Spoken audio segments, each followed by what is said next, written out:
I'm Yuri, Jacob just had his first child, and we're going for a drive.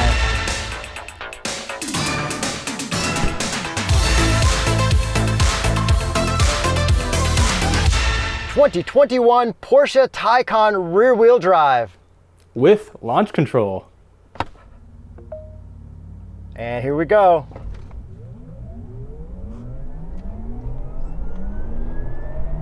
It picks up after you get to like 60, but the initial bite is pretty slow. Yeah, it didn't look like a turbo or turbo S from here. Horsepower and torque. 375 horsepower and 263 pound-feet of torque from one electric motor powering the rear wheels. And this can make up to 469 horsepower when in launch control. Jacob, why aren't you here right now? Because I just had a baby. Here's my baby boy right here. Congratulations, everyone. Congratulations to Jacob. The best way to congratulate him is to subscribe so both of our new children have college funds. Yes, thank you guys all for subscribing. Thank you for enabling this.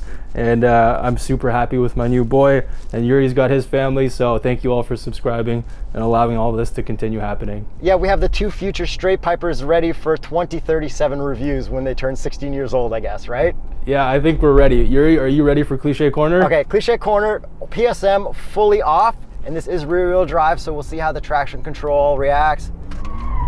You hear that? Yeah, I heard some tires squeal. Okay, so with PSM all the way off, it just fully wants to let the back out. This thing can actually get the back out. That's all we wanted out of the Volkswagen ID. So I went ahead and did some drifting in a parking lot to see how that would react. Oh, let's see what that looked like. So I'm proud to announce that this thing can do donuts and everything, but it definitely is weird. It doesn't feel as natural as an M2 CS would. 10 out of 10, very controllable. I guess that kind of makes sense considering, doesn't that actually have the world record for the longest drift? The longest electric drift at 26.2 miles. It was a Chinese spec brought over to England where the Porsche test driver did it because Chris Harris wasn't as good as the Porsche test driver guy. Yeah, that's right. Chris Harris had a first attempt where he had like a little bit of a record and then that guy just destroyed it. Yeah, and we would also like to try that Porsche. We will not set the record. We probably won't get close to Chris Harris, but we would love to try the Canadian ICE record, maybe? So can we set one of those records with that car in Canada, Yuri? Well, we'd have to get one from the United States because we do not get the rear-wheel drive version in Canada. This was brought specially up by Porsche for a bunch of us to review, which is awesome. Big shout out, Porsche. But they said if there is enough demand for the rear-wheel drive version, we might be able to get it in Canada. But back in the day, they ordered a bunch of rear-wheel drive Panameras, and I guess nobody really bought them. So the least expensive version of the Taycan that you can get in Canada is the 4. Yes, and I'm going to send it back through Cliche Corner with PSM Sport so I don't just burn the rear wheels off. It rotates very nicely, lets off a little bit. It's pretty much the perfect rear-wheel drive electric platform, I would say, and I am actually so sad, Jacob, that you don't get to try this through Cliche Corner. Yeah, no, that looked really good actually from what I could see. And it is weird getting just the audio only from the tire squealing. I really like it.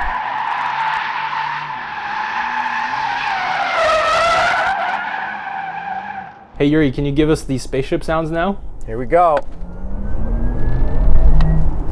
Sounds good, eh? I like it. It sounds really good. It's like a good mix of future, but also kind of current. Yeah, it's pretty much the most perfect electric sound. And as for power delivery, while I'm driving it around, if I'm already cruising it, flooring it, it feels really good, but you don't get that crazy Tesla whiplash or that you would in the Taycan Turbo and Turbo S. So Jacob, since I'm doing my research for one of the first times ever on the Straight Pipes, do you know what the 0 to 60 is on the Turbo S compared to this rear-wheel drive base version? Okay, if I remember correctly, because I did not do any research for this particular review, because I have to do it for every other review, I believe the Turbo is in the high 2-second, low 3-second 0 to 60? Turbo S is 2.6 seconds 0 to 60, and this is 5.1.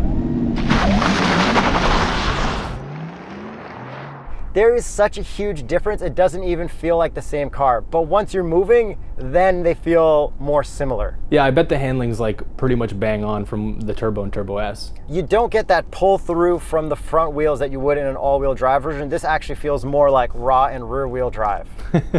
Okay, so that's not too much of a difference. What about the battery size on that thing? So this is the Performance Plus, and you can get a Performance which is slightly less. This battery is 93.4 kilowatt hours. Okay, so that's a pretty big battery. Yeah, the estimated EPA range is 225 miles or 362 kilometers. Let's just continue with my cat jumping into the frame. Yeah, you could probably beat that range. And Yuri, have you had to charge that thing up yet? And have you had any experiences charging that? Okay, so I first went to charge it at a mall. They have cones blocking off the flow charger because they don't want people parking that lots. Meanwhile, the Tesla ones aren't blocked off. So I moved the cones anyways, and I tried to charge, but I couldn't get the fast charge door on the passenger side open, so I just slow charged it while I had security yell at me. They said, don't come back the next day. The reason I couldn't get that side door open was because you can't open both charging ports at the same time because they probably assume people are gonna try to double charge.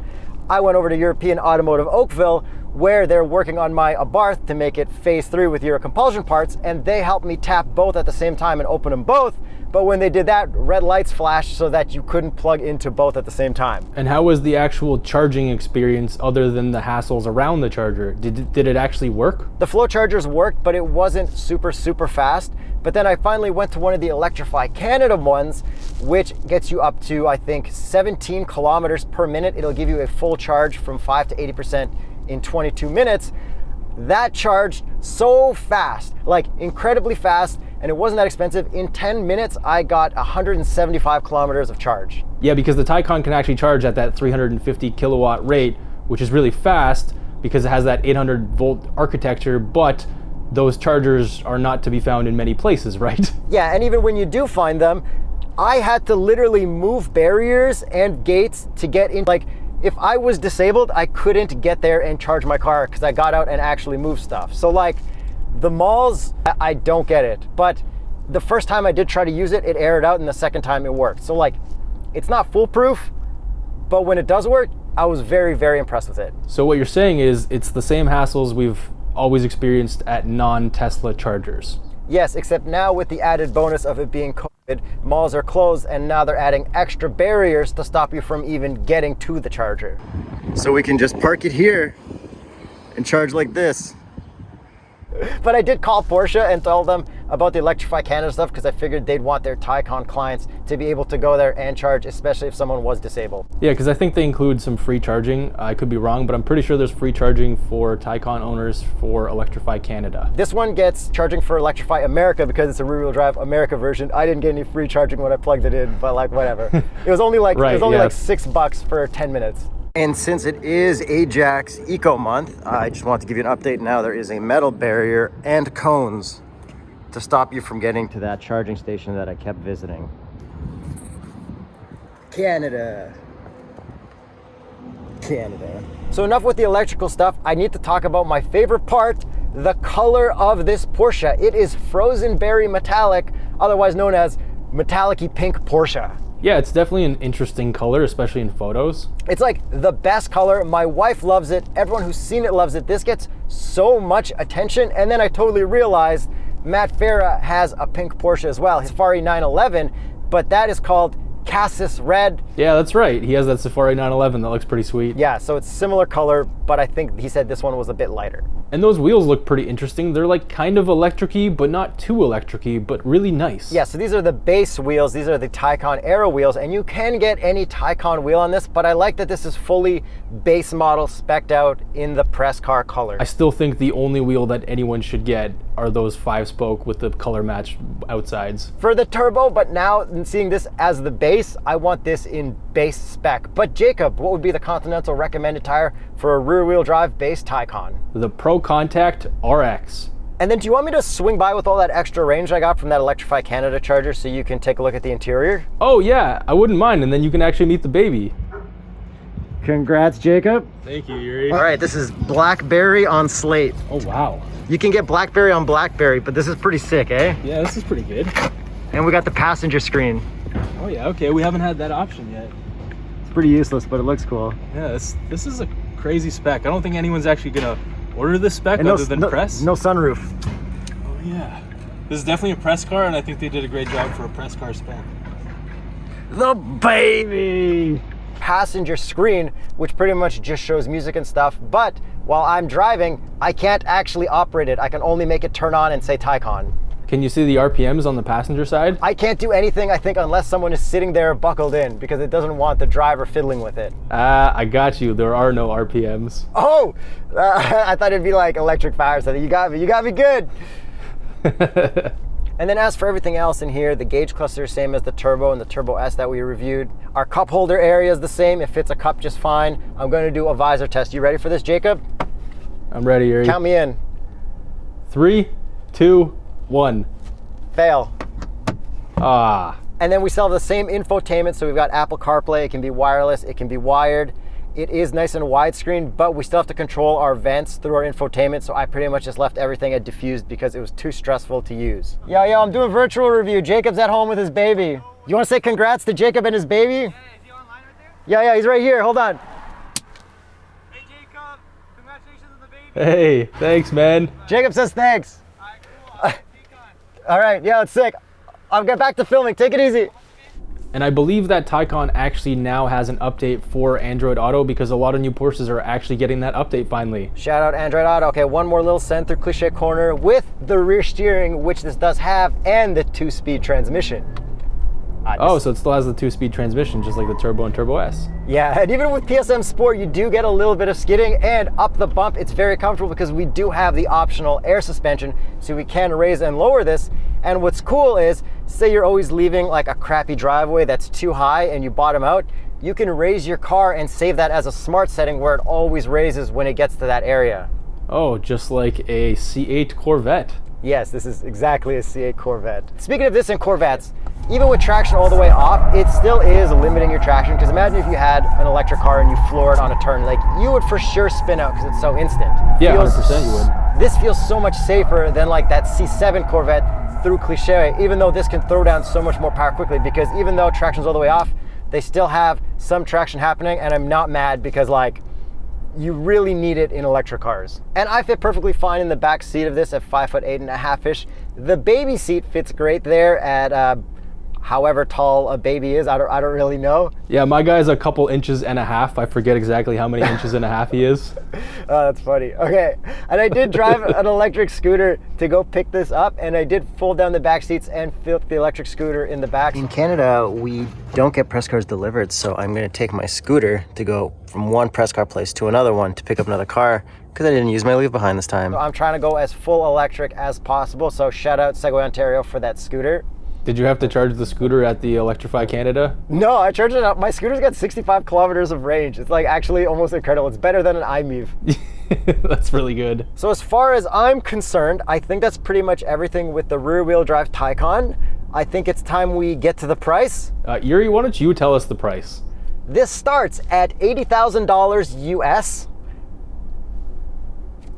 Canadian? No, US, bro. Get this. American? Exactly. And this one is spec'd out to 115,000 US, which is 138 Canadian. Canadian.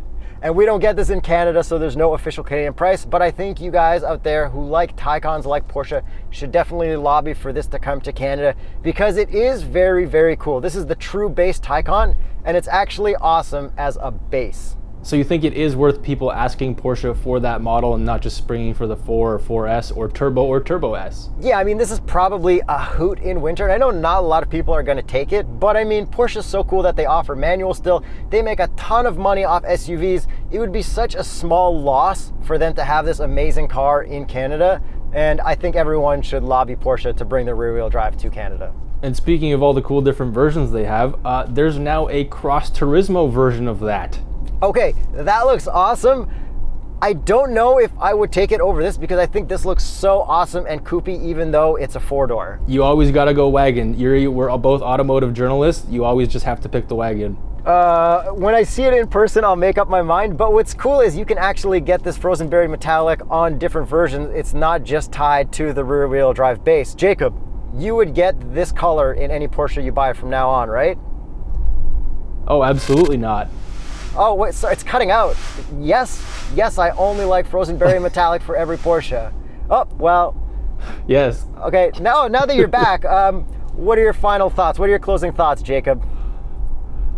Oh, my closing thoughts are this was a fun review. Thanks for having me, and I think you enjoyed your time in that car other than the charging. Yeah, I feel bad that you haven't had a chance to drive this, but once everyone petitions Porsche to bring them back to Canada, then we'll get them. Thank you everyone for watching this weird review. We are taking some time off, so everyone give Jacob a congratulations in the comments on his newborn baby and subscribe so that both our children have a college fund.